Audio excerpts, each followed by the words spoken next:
Bueno, parece que estamos. El tema que vamos a ver hoy es para cerrar la parte teórica de la materia. Vamos a analizar el aspecto de control dentro de la hacienda pública. ¿Se acuerdan nosotros cuando empezamos el dictado de la materia que teníamos una etapa previa donde esencialmente se preparaba el presupuesto, se conocía la hacienda pública, teníamos una etapa de gestión donde se ejecutaba el presupuesto y vimos además los otros sistemas de tesorería, de contabilidad y cerrando el ciclo, tenemos ahora el sistema de control. Para controlar algo, ¿qué es lo que ustedes necesitan? Tener algo para comparar, para cotejar qué es lo que se planificó y qué es lo que se ejecutó. Nosotros vamos a realizar el control en esencia con el presupuesto, que es nuestro elemento, nuestro instrumento de planificación, y también vamos a controlar con todo el otro marco normativo que tenemos dentro de la administración pública, que son, por ejemplo, las reglas que tenemos que seguir para realizar una contratación, ¿sí? Entonces, para poder controlar algo, tengo que tener, es un ejercicio de comparación esencialmente, tengo que tener algo con lo que cotejar, un ideal de lo que tendría que haberse realizado, compararlo con lo que se realizó y vemos si se ajusta a lo que se planificó, si se ajusta a la normativa o no, y ahí podemos detectar si existen desvíos o no, ¿sí? Para controlar, nosotros vamos a tener distintas posibles causales de responsabilidad de los funcionarios públicos. Tenemos algún acto inexcusable, algún acto deliberado de un funcionario público o alguna extralimitación o omisión de la que yo no me pueda, eh, digamos, no pueda excusarme. Entonces, todo esto siempre que cause daño patrimonial al Estado. Nosotros estamos hablando dentro de lo que es la protección a la hacienda pública, ¿sí? Entonces, todos, ahí vienen dos compañeros más, entonces los actos que van a estar sujetos al control en el Estado, en principio vamos a tener que una responsabilidad cuando aquel acto doloso o culposo genere un daño a la hacienda pública, ¿sí? Y ahí vamos a tener distintos tipos de responsabilidades. Esencialmente nos vamos a encontrar con cuatro tipos de responsabilidades: una responsabilidad civil, que es una responsabilidad patrimonial de resarcir el daño a la hacienda pública. En el ejemplo que le dábamos la clase pasada, si yo de repente extravié una notebook, tengo que resarcir el daño económico reemplazando esta notebook, por ejemplo, ¿sí? Este, Entonces es un daño, una obligación civil de resarcir la parte netamente patrimonial. Voy a tener también una responsabilidad penal. Si a través de los instrumentos de control se detecta la comisión de un delito, bueno, ese delito tendrá una pena que caerá bajo la órbita del derecho penal y que va a tener que ser delimitada en la justicia, ¿sí? Tenemos también una responsabilidad disciplinaria o administrativa, esencialmente para aquellos funcionarios que sean de carrera administrativa y que no sean cargos políticos. Vamos a tener algún posible sumario administrativo con la aplicación de alguna sanción si se detecta alguna falta de la gente en cuestión, una sanción disciplinaria, ¿sí? Que va desde el llamado de atención, apercibimiento, suspensión, hasta la exoneración, donde se lo despide con causa al empleado que tenga una justificación de esta exoneración, ¿sí? Y la última sería una responsabilidad política. ¿Quiénes van a tener responsabilidad política? Los funcionarios políticos. ¿Cómo se determina la responsabilidad política? A través de un instrumento específico que es el juicio político. El juicio político no tiene ningún otro efecto que destituir al funcionario de su cargo para que quede sin fueros y sea posible someterlos a la justicia ordinaria, ¿sí? Y únicamente se va a aplicar para aquellos funcionarios políticos que digamos que no puede ser sometido a la justicia sin previo, digamos, este juicio político, lo que hace es los destituye de su cargo, ¿sí? No genera, no implica que haya una culpa ni una absolución, simplemente lo destituye del cargo para que recién pueda actuar la justicia ordinaria. ¿Hasta aquí me siguen? Ahí se han sumado Ujú. un par de compañeros más. Entonces, recapitulando, decimos que vamos a tomar nuestra unidad, la unidad de control, ¿sí? Que para poder controlar algo, que es esencialmente comparar, yo si controlo, a ver, cuando ustedes controlan si han hecho bien un estado de resultado con un compañero, que le preguntan cuánto te da, entonces tienen dos elementos para comparar. ¿Sí? La actividad de control es una actividad inherente a toda la naturaleza de la actividad humana que permanente está tratando de superarse y de mejorar. Pero en el ámbito que nos corresponde a nosotros, digamos, desde lo que es contabilidad pública, esencialmente vamos a realizar el control con dos instrumentos. Con el presupuesto donde se prevén todos los gastos previstos para el año con todos sus parámetros macroeconómicos a la hora de que fue aprobado y con todo el otro plexo normativo de normativas que regulan la actividad de los funcionarios públicos, ¿sí? Entonces ahí vamos a tener que ver si las actividades del Estado, de los agentes que se desempeñan en el Estado, se ajustan a una normativa y existe o no algún grado de responsabilidad. Velozmente, esta responsabilidad puede ser civil, penal, administrativa o política, ¿sí? Em, el control público, a ver, no se puede separar la gestión pública de la necesidad de control público. ¿Por qué? Porque todos los funcionarios públicos están administrando un patrimonio que les es ajeno, que no es propio, que es de la hacienda pública, ¿sí? Entonces, cuando yo administro algún patrimonio que no es propio, tengo la obligación de rendir cuentas y en esta rendición de cuentas aparece el control, ¿sí? No se puede omitir y no se puede delegar, digamos, es algo que necesariamente está inserto dentro de toda la gestión del Estado, ¿sí? ¿Cuál es la finalidad? La finalidad es detectar si es posible antes, porque tenemos control preventivo, concomitante y posterior. Preventivo antes de que se realice un acto que pueda afectar un hecho económico que pueda afectar el patrimonio del Estado.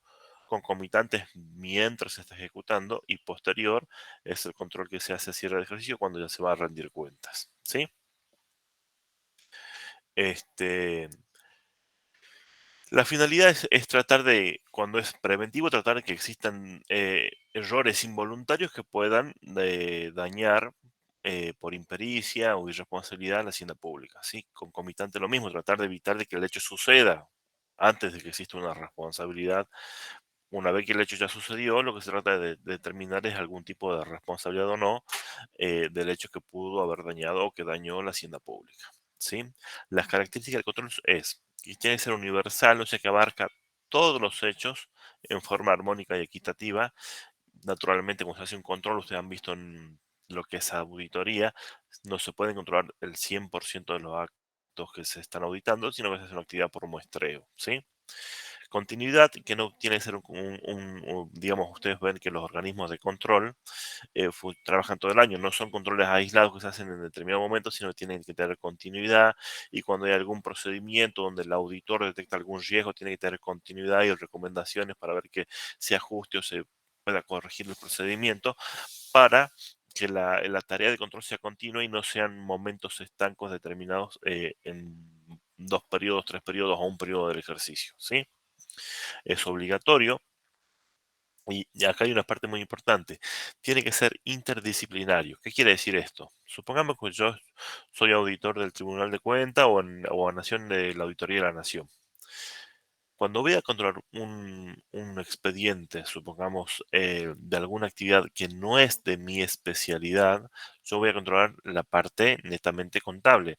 Pero de repente si hay una obra pública, al lado mío tendrá que haber un auditor, un ingeniero, un arquitecto, un maestro mayor de obra, dependiendo del grado de envergadura de la obra, que pueda ayudarme a tener una mirada interdisciplinaria y mucho más abarcativa, que me pueda ayudar a razonar si estoy comprando medicamentos o estoy realizando la auditoría de algún hospital, probablemente tiene que haber algún médico o algún bioquímico que trabaje para el organismo de control que me pueda ayudar a tener una mirada abarcativa de los hechos que se están controlando. ¿Sí? Esto es muy importante porque actualmente la mayoría de los controles tienen un aspecto interdisciplinario muy importante, un abogado, un contador y algún especialista en la materia. ¿Sí? ¿Cuáles son los principios del control público? Uno de ellos es la independencia de los organismos de control. Aquel que controla, puede, y de hecho sucede, que detecte algún tipo de errores, ¿sí? Y eso a la mayoría, digamos, de funcionarios no les gusta cuando les marcan algún error, alguna equivocación, alguna omisión. Entonces, para hacerlo con cierto grado de independencia, de profesionalismo, tienen que ser organismos que funcionen con cierto grado de independencia para poder controlar este, libremente y poder realizar las recomendaciones que sean oportunas. Ya vamos a ver enseguida, nosotros tenemos dos tipos de control, un control interno y un control externo. Tenemos más clasificaciones, pero esta es una de las más importantes. Cuando el control es interno, cuando el organismo controlante depende del organismo controlado. Me adelanto un ratito en la unidad que ya vamos a retomar este día más adelante. Por ejemplo, en Nación, ¿cuál es el órgano de control interno, el órgano rector del sistema de control interno? Ya lo vimos cuando vimos la organización del Estado. Es Sindicatura General de la Nación. ¿Y de quién va a depender? Va a depender de la estructura del Poder Ejecutivo. ¿Quién es el órgano de control externo? Auditoría General de la Nación. ¿Y de quién va a depender? Va a depender del Poder Legislativo. Entonces, fíjense en que si bien los dos organismos inclusive tienen algún tipo de interrelación y demás, em, el control interno va a controlar el Poder Ejecutivo y va a depender del Poder Ejecutivo, y el control externo va a controlar al Poder Ejecutivo y a otros organismos además, porque tiene un amplio ámbito de competencia, pero no va a depender del organismo que controla, sino que controla de una forma muchísimo más independiente, ¿sí? Sin embargo, es muy importante la figura del auditor interno, de la gente que hace el control interno, porque es la persona que va a controlar que la gestión, digamos, así como depende del Poder Ejecutivo, va a ser designado por el Poder Ejecutivo, entonces va a cuidar las espaldas de la persona que lo está designando y va a evitar, sobre todo hasta preventivamente, porque tengo un sistema de control interno donde se van realizando informes periódicos, va a poder realizar recomendaciones para que los procesos administrativos mejoren. ¿Sí? Y para evitarle futuros dolores de cabeza a los funcionarios que tengan algún tipo de problemas, sobre todo en cuando se detecten hechos que puedan haber afectado a la hacienda pública y existe un grado de responsabilidad. En esos casos, la figura del control interno es muy importante porque va preveyendo estos hechos para evitar que se sucedan estas equivocaciones. Naturalmente, suponemos que son involuntarias. ¿Sí? Imparcialidad, un principio de cualquier tipo de auditoría es que el control sea imparcial. Tra- Ustedes hablan con algunos filósofos y sociólogos, le van a decir que el hombre nunca puede ser imparcial, pero siempre cuando tratamos de tener este tipo de miradas, buscamos ser los más objetivos posibles para que no sesgue la mirada del auditor, ni por alguna situación en particular que pueda llevarme a favor o en contra. Es más, cuando los auditores tienen algún grado de parentesco o afinidad, así como los jueces, tienen la obligación de excusarse y no pueden emitir opiniones respecto de los hechos donde las personas que están siendo controladas tengan algún vínculo con ellos. ¿Sí? El control por esto mismo de la imparcialidad tiene que ser apolítico. No puedo yo controlar de una forma distinta a los de River y a los de Boca. Entonces tengo que controlar sin ningún tipo de ideología. ¿Sí? Eh, la mirada del control es siempre tratar de amparar a la población respecto de los actos administrativos que se han llevado a cabo el Estado, porque la población es la que provee los medios financieros para financiar la actividad del Estado. Entonces, lo que se provee, se trata de prever es que de evitar los hechos que puedan dañar el patrimonio estatal. Em,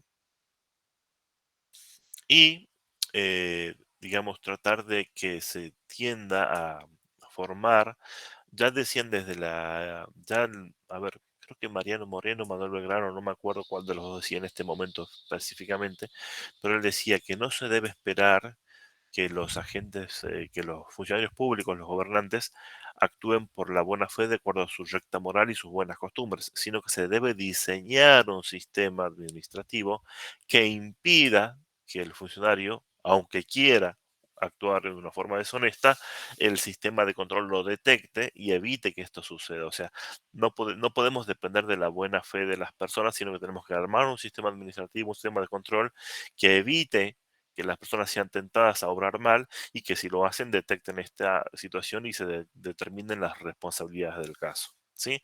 Y algo muy importante para cerrar los principios de control son dos. Primero, como siempre les dije, tenemos que tener un principio de publicidad de todos los actos de gobierno.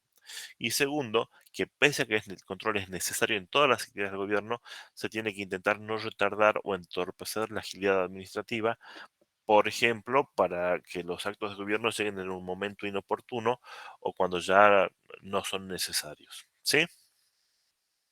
¿Hasta acá vamos bien? ¿Alguna duda? ¿Alguna consulta? ¿Lo quieren que ampliemos? ¿Me están escuchando? Sí, profe, se lo escucha. Va bien, se entiende. Bueno, el control. En lo que hace a nuestra especialidad, digamos, el control contable va a tener que ver, digamos, el control legal, control numérico, control documental. Por ejemplo, cuando ustedes vean facturas que estén emitidas conforme al régimen de facturación, si alguna vez les toca dentro de alguna repartición controlar un balance, un estado contable o algún tipo de documentación, controlar que los totales verticales y horizontales coincidan, que no haya algún tipo de error y demás. Esto que se los digo y parece de manual, a mí me ha tocado en algún momento cuando recién inicié en la carrera, dentro de una repartición, me presentaron un balance que tenía que auditar para un trámite que no viene al caso que se los explique, pero el balance tenía errores de suma. Y estaba certificado por el consejo, digamos, el contador no detectó el error, cuando se lo certifican no se detectó el error, y tuve que pedir que lo reemplacen, que lo modifiquen. Naturalmente al contador no le agradó, pero el error estaba y no se lo podíamos recibir. Y además no le agradó que figuraba la observación dentro de un instrumento público como un expediente que, que decía por escrito que estaba mal hecho el balance. Digamos, a nadie le gusta, pero eh, hasta en esos situaciones yo lo que les recomiendo es cuando a ustedes les toque, se sienten, miren y revisen, porque a veces antes las sumas eran no tan automáticas, ahora lo hacen con el Excel o con algún otro sistemita y a veces el Excel no toma la última celda o la primera celda y lo que se supone que debería sumar no coincide. Sí, en eso tengan cuidado porque es más habitual de lo que uno cree que exista algún error de suma o error matemático y como la persona que los prepara habitualmente ya tiene una planilla predefinida, le carga datos nuevos y sale, y algunas veces le digo, es muy común hoy que el Excel no tome una celda o no tome un vínculo y está mal la información. Y en estos casos, sinceramente, yo creo que no es ni siquiera por falta de interés o algo con mala intención del profesional, sino es simplemente que no tomó una celda y es un control sonso, pero hay que hacerlo y hay que corregirlo y muchas veces se corrigen muy rápido, pero son controles que tenemos que hacer. Ya vamos a ver mañana cuando veamos los formularios de rendición de cuenta al Tribunal de Cuentas que hay que controlar todo lo matemático, pero esto es insuficiente, no es solamente eso lo que hay que controlar, digamos. Si vamos desde un punto de vista más amplio, tenemos que entender, en la provincia todavía se lleva a cabo el control netamente de legalidad, en Nación vamos tendiendo un poquito más a lo que es un control de gestión. Entonces se necesita ir ampliando y que la normativa tome de a poco, incorpore un control financiero, un control de gestión, un control de evaluación de planes, proyectos y programas, del cumplimiento de metas, fines y objetivos, que eso muy, muy de a poco se va incorporando porque en realidad es difícil de parametrizar cómo se debe realizar el control. Yo siempre les repito que Peter Drucker decía que lo que no se puede medir no se puede gestionar. En este caso sería lo mismo, lo que yo no puedo parametrizar, no puedo controlar, porque a mí me puede parecer, y les doy un ejemplo muy común, que un plato de comida es rico, llega otra persona y dice, no, a mí eso no me gusta. Entonces no puede ser subjetiva la opinión del auditor respecto a si el plato de comida está rico o está feo. Bueno, entonces para poder controlar se tiene que poder parametrizar y poder medir el grado de cumplimiento o no de los fines, metas y objetivos. Y eso es muy difícil de parametrizar, sobre todo cuando hablamos de control de gestión para realizar un control homogéneo dentro de toda la administración y todos los niveles de administración. Por eso por lo general se aplica a determinados planes, determinados programas, donde sí es factible la parametrización, por lo menos de las metas cuantificables y objetivos que se prevén al inicio de cada programa. ¿Sí? Profe, eso había dicho que sucede más que nada en el En Nación, control, en Nación, en en Nación, sí, provincia en no. Nación, en Nación, en provincia todavía el control es de legalidad. Bien. ¿Sí? Sí.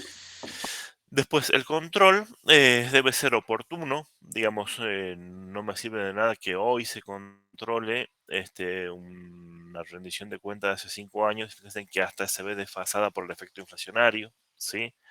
Eh, Tiene que tratar de evitar que se cometan errores y si se cometen los mismos, tratar de que salte alguna alarma para que se lo detecte rápidamente y que se eviten males mayores, ¿sí? Por eso siempre hablamos de las 3 Fs, de control eficiente, eficaz. Y hablamos de las I, que el control tiene que ser integral e integrado. Integral, ¿qué quiere decir? Que se controlen generalmente, si se pueden, dentro del sistema de control, todas las actividades de gobierno tengan inserto distintos tipos de control. Esto muchas veces se logra logrando que distintas personas realicen por ahí una tarea similar y se haga un control por oposición de tareas entre distintas personas que forman parte del proceso. Integrado, que el control esté inserto dentro del circuito administrativo, que haya momentos o etapas donde se van a controlar las actividades o los hechos económicos que puedan llegar a afectar a la hacienda pública, ¿sí? Entonces recuerden esto, siempre el control integral integrado es muy importante que esté diseñado de esta forma y de la forma mayor económica posible. Esto, ¿en qué se deriva? En que se va a controlar esencialmente la capacidad y la dedicación del factor humano, que el que comete errores es el factor humano. Cuando nosotros parametrizamos o sistematizamos o informatizamos un procedimiento, por lo general, una vez que se ha controlado el código y se han hecho todas las pruebas demás, no se cometen errores dentro de los sistemas informáticos, pero cuando hay algún tipo de error, generalmente vemos que el error es humano, porque los humanos cometemos errores involuntarios, ¿sí? Por eso es muy importante que el control tiene que ser comprendido, aprendido e insertado en cada nivel de la administración, digamos. Cuando nosotros vemos las responsabilidades, generalmente los responsables son los funcionarios, ¿sí? Y acá les hago una explicación brevemente. En algún momento yo fui jefe de liquidaciones del Ministerio de Educación. Teníamos en ese momento 30.000 liquidaciones, todos los meses habían más los reemplazantes y otros tipos, y cada liquidación no sé con cuántos conceptos. Y de repente algún liquidador cometía un error y me pedían a mí, que es lo que era el responsable de todos los, si bien soy responsable, uno cuando funciona también realiza controles por muestreo, no puede controlar el 100% de los conceptos, sino, digamos, yo había hecho un cálculo en su momento para ver el descargo, que eran 2 o 3 conceptos que estaban mal en un liquidador y que además había sido involuntario y fueron corregidos después, que tiene que controlar un concepto de liquidación cada medio segundo para controlar durante las 24 horas del día, durante todo el mes, los conceptos. Entonces, ahí tenemos que ver de que hay distintos niveles de responsabilidad y hay distintos niveles de control que tenemos que realizar. Entonces, muchas veces quien tiene que responder los requerimientos y demás son las personas, los técnicos que están a cargo, y los contadores generalmente somos los que al ver la parte de liquidación de haberes, de órdenes de compra, de recaudación y demás, tenemos intervención en el manejo de fondos, somos los que somos observados o no, y muchas veces depende eso de la gente que trabaja bajo nuestra responsabilidad. Entonces tenemos que tratar de insertar en el circuito administrativo y en cada persona que esté bajo nuestra dependencia una cultura de responsabilidad y de control para evitar posibles dolores de cabeza. ¿Sí? Hasta acá vamos.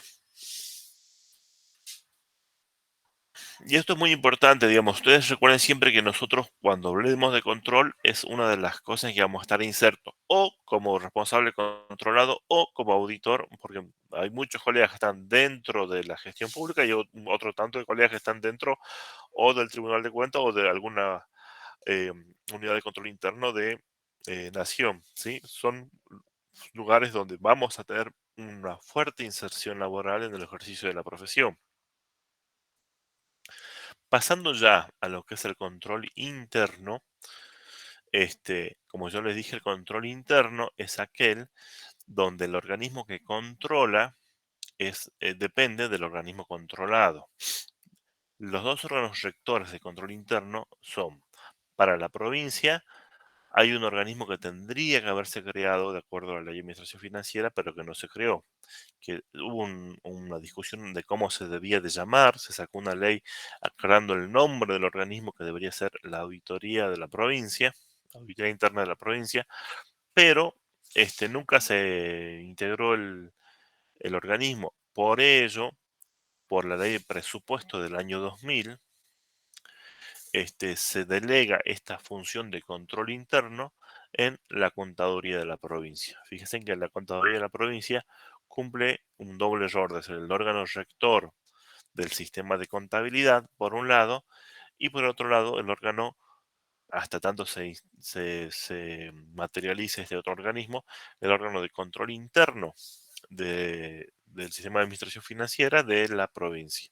Y fíjense que eso es algo que yo siempre les decía, que la contabilidad muchas veces brinda muchos elementos de control, esencialmente porque vamos llevando registro de las cosas y todo lo que deja registro deja una huella, deja una historia que se puede comparar, que se puede leer, que se puede auditar.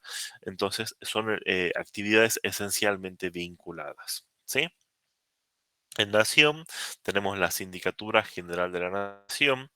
este, ¿Cómo es el modelo de control de nación? Bueno, se va a expresar a través de informes, donde va a realizar recomendaciones cuando detecte algunos procedimientos, algunos circuitos que puedan ser susceptibles de mejora. Y como les decía yo siempre, el organismo de control interno es aquel que va a cuidar la responsabilidad de el funcionario de turno. ¿Sí? Del gobernador, del presidente de turno, va a tratar de evitar que ocurran malos actos administrativos que puedan derivar en alguna futura responsabilidad. ¿Sí? O acá, digamos, dentro de cada ministerio, a su vez, vamos a tener pequeñas unidades de control interno que cada auditor de cada ministerio va a tratar de evitar que su ministro o la persona de que dependen realice algún acto que le pueda derivar en algún, si realiza correctamente sus funciones, realice algún acto que pueda derivar en algún tipo de responsabilidad o este tratar de planificar los procedimientos administrativos para tratar de disminuir ese riesgo juntamente con el director de administración de cada ministerio. ¿Sí?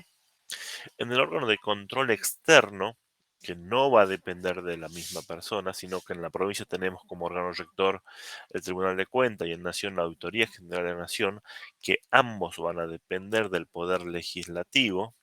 ¿Sí?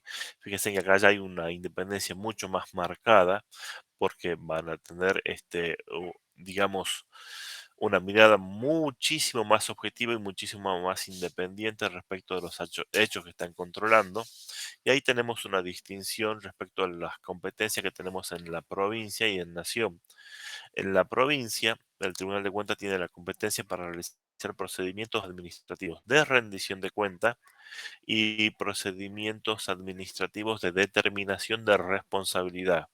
O sea que el Tribunal de Cuentas tiene competencia para determinar la responsabilidad patrimonial, puede imponer alguna multa, alguna sanción o imponer que se resarza un daño que algún funcionario ha causado a la hacienda pública, mientras que en Nación la determinación de responsabilidad, de la cuantificación de esa responsabilidad, va a pasar por la justicia ordinaria. Esa es una diferencia en cuanto a la competencia. En Jujuy, una vez que el Tribunal de Cuentas se terminó el procedimiento administrativo de determinación de responsabilidad, el funcionario puede apelar a la justicia general, pero es una atribución que el Tribunal de la Cuenta tiene la posibilidad de realizar observaciones en ese sentido y en Nación no la tiene. ¿Sí? Decimos que tanto el control interno como el control externo tienen que planificar, como ustedes ya lo deben de haber visto en la auditoría, las actividades de control que se van a realizar durante todo el año. tiene que planificar la técnica de control que se va a usar por muestreo y demás. Por lo general, se hacen unas operaciones por muestreo, se ven siempre las operaciones más grandes, las más extraordinarias y algunas de las más grandes y algunas de las menos habituales, que son aquellas que saltan en la generalidad de los casos, y en las operaciones normales y habituales se hace un control por muestreo de que sea de acuerdo al criterio del auditor lo suficientemente marcativo para brindar una razonable eh, situación que represente la muestra del universo que se está tomando. ¿Sí?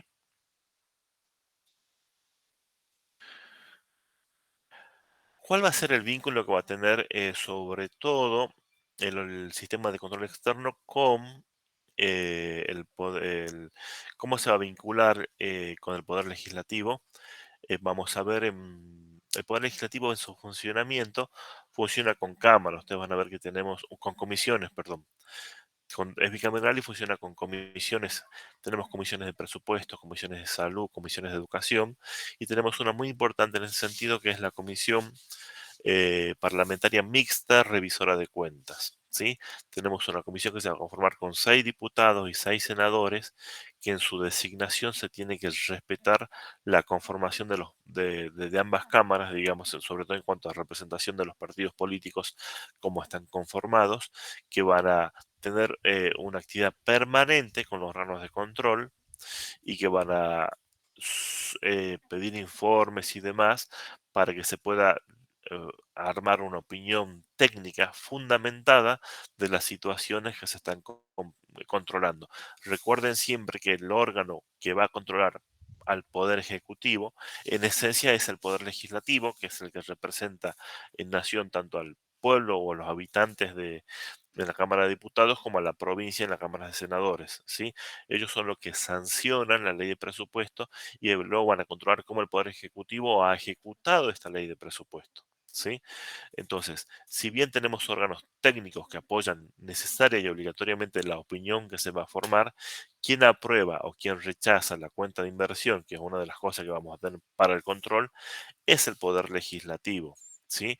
Y vean también que cuando lo crean necesario, y ahora está pasando, por ejemplo, bastante seguido, se llama a que determinado ministro, determinado funcionario brinde explicaciones o brinde información sobre algún tema que lo merezca, o los legisladores consideren que es importante que se amplíe la información, y la normativa también prevé que cada determinada cantidad de tiempo el jefe de gabinete, que es quien ejecuta el presupuesto, vaya a brindar informe del avance de cómo se está ejecutando el mismo. Si bien nosotros como argentinos no tenemos un buen apego a las normas en ese sentido, y no vamos con la frecuencia que la normativa lo exige, se está yendo, se está intentando cumplir, este, y tenemos que tener este sano respeto a la normativa, que va a generar una mayor transparencia y unas instituciones mucho más fuertes respecto a la opinión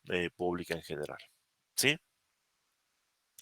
¿Qué sucede si algún hecho de gobierno es observado? Bueno, se le va a pedir al funcionario que brinde mayores informaciones para poder deslindar cualquier duda que haya sido. Hablo de, sobre todo en la provincia, cuando se hable un procedimiento administrativo de rendición de cuentas, y cuando sea un procedimiento administrativo de la determinación de responsabilidad. Cuando yo rindo cuentas, tengo dos opciones: o que me la aprueban o que me la desaprueban. Si me desaprueban, tengo 15 días para brindar mayor información que puedan hacer que el auditor amplíe su conocimiento de la situación que está auditando y levante las observaciones porque ha corregido las dudas que tenía. Y si no, luego tenemos un procedimiento de determinación de responsabilidad, donde también tenemos otros 15 días para salvar la responsabilidad del funcionario que ha sido observado por determinado hecho. Cumplido esto, se pueden aplicar multas, sanciones y demás, que recién pueden ser recurridas en la justicia ordinaria. ¿Sí? Este,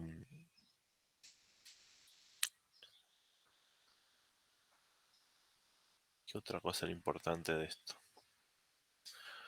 Bueno, lo que me gustaría que les quede muy, muy claro, y acá ya vamos a hablar un poco más distendido, porque los que tenían los conceptos y las clasificaciones que tenía prevista como imprescindible dictar en la clase, se las voy a dar, pero por ahí, aprovechando que por ahí es la última clase de teoría, nos aflojamos un poco y dialogamos. Es que primero que hay un alto grado de posibilidades de que alguno de ustedes termine trabajando, como les decía yo, o en la función pública, en dos ámbitos, o dentro de la gestión, o dentro de algún organismo de control, o vinculado a alguna empresa que brinde servicios o bienes al Estado, porque dentro de Jujuy es una de los agentes económicos que mayor actividad económica tiene, ¿sí? Entonces, es lo mismo que yo le decía el otro día, cuando uno se queja porque algún policía de tránsito me pide un vuelto para no hacer una multa. Si me quejo, no tengo que pagar ese vuelto y tengo que, si estoy en infracción, hacerme cargo y pagar la multa. Acá es lo mismo, digamos.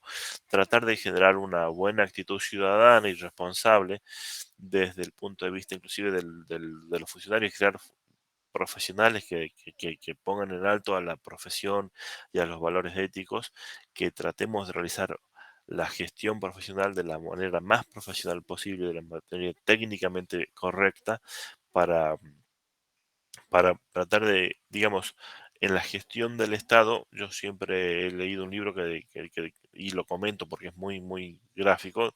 No todos los funcionarios públicos son ñoquis, ni es que, ni mucho menos.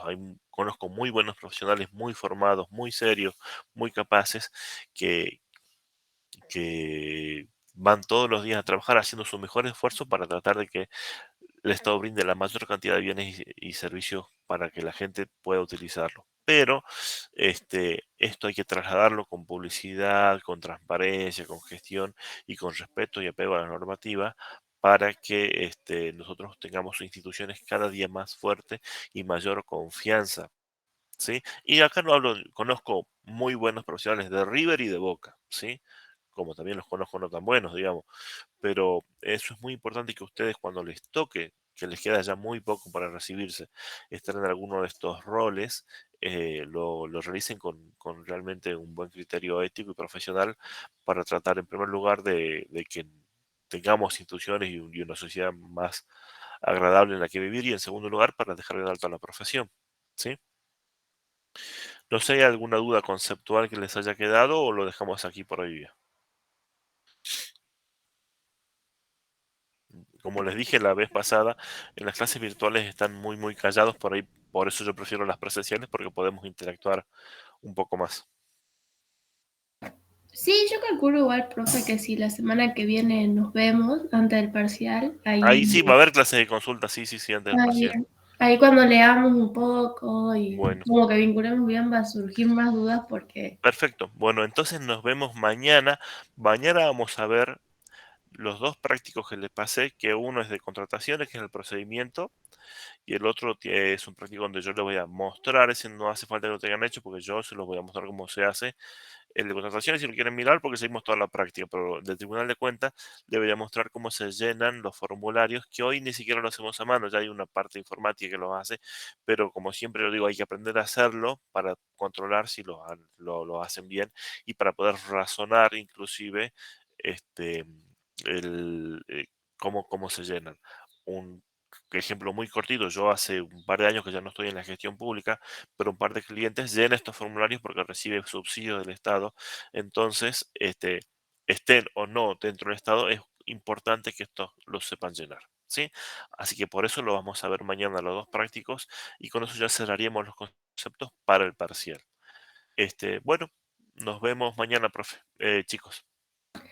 nos vemos, Sí, profe, mañana. hasta luego. Mañana es virtual mañana, ¿no es cierto? Sí, porque la verdad que yo no quería que las últimas clases sean virtuales, pero me han pedido el aula y bueno. Pero sí, las consultas van a ser presenciales, y ahí sí nos vamos a poder saludar. ¿Sí? Bueno, profe, nos Listo. vemos. Hasta luego. Hasta luego. Hasta luego.